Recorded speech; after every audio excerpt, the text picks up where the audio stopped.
So little fun fact, this water bottle I actually bought from Kith in LA, and I've had it for nearly 2 years now, and I've never drank out of it because I've been too scared to scratch it because it's like a really nice wooden material. Today will be the first day I will use him.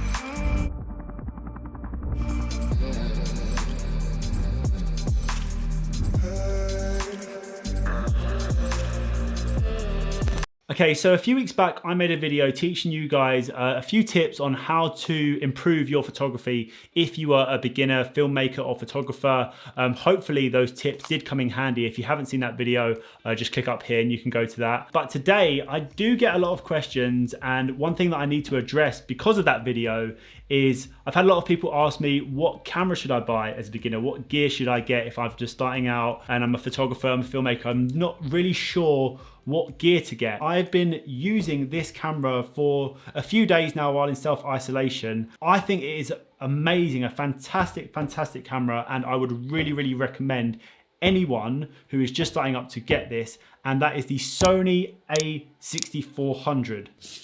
I honestly wish I knew about this camera when I first started out because... So the first point I want to make about this camera, and I won't stay on this topic for too long, is the size of it. One thing that I've realized throughout my photography and videography journey, I've used a lot of big cameras, and from my personal experience and for what I like, I'm not saying like, you know, this is like everyone, but just for what I do, I really like small, compact, little cameras because I can put it in my backpack, I can put it in my pocket, I can take it to festivals, put it in like a little side bag. And for me, it's just great to have a small camera that you can just kind of take around with you everywhere. I'm not going to go into too much detail about this camera and give you guys literally a full-on review of it, but I am going to highlight a few things that I feel is important and that have stood out for me when using it during this week.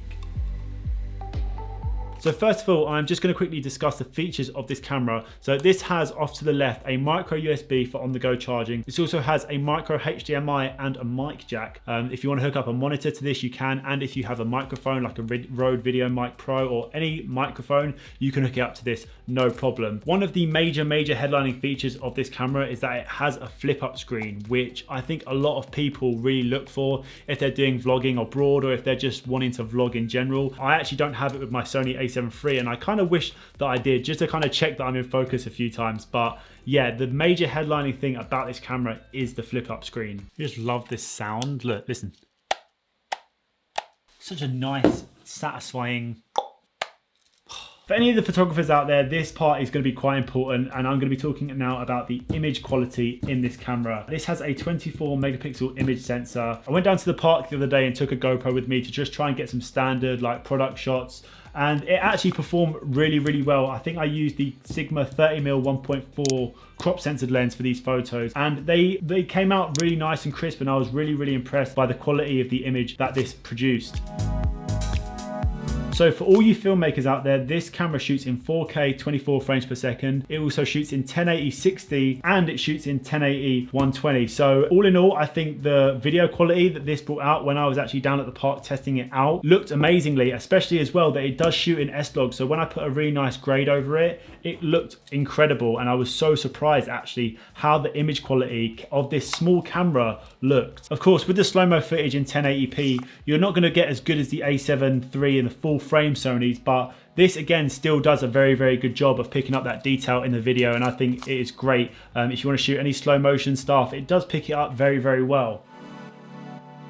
So one thing I did mention about this camera is that it does shoot in S-Log too. So all that footage you just saw, I shot in S-Log and then I brought it into Premiere and I color graded it all myself. So that is one feature that I feel like if you are learning, I think it's a good thing to learn quite early on how to color grade and shoot in a very flat picture profile, so that when you come to color grading it, you can just like improve a lot better. It's one thing that I wish I did when learning film. I learned how to color grade a little bit too late on, and I wish that I sort of knew about it before going into video, because I do remember kind of oversaturating my videos and not kind of knowing how to shoot in a picture profile. So yeah, one thing that it does do is that it does shoot in S-Log too. Oh, this water is keeping me alive right now. Oh, I am kind of hungry. I mean, it's the light. think the light makes me hungry. Another amazing key feature about this is its autofocus face and eye tracking. So for anyone that does like portrait photography, you can actually choose what eye you want it to detect and focus on, if that makes sense. Another thing that I thought was really cool about this when I came to actually looking in the menu, it also has animal face tracking. So if you're shooting your cat or your dog or any animal, it can track the animal's face, which I was just like, what? I don't even think my camera's got that. I actually need to look because I don't know if my camera's got animal face tracking, but I fucking hope it does because that's really, really cool.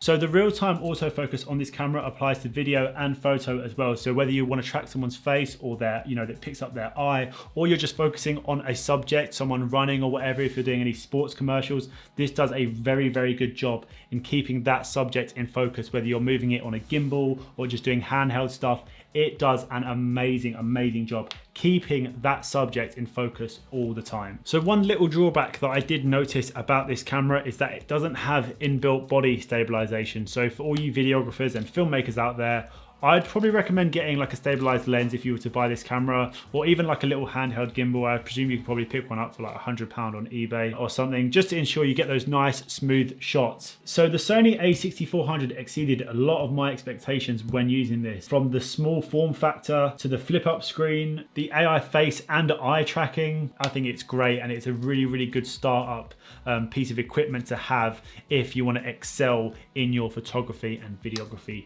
career.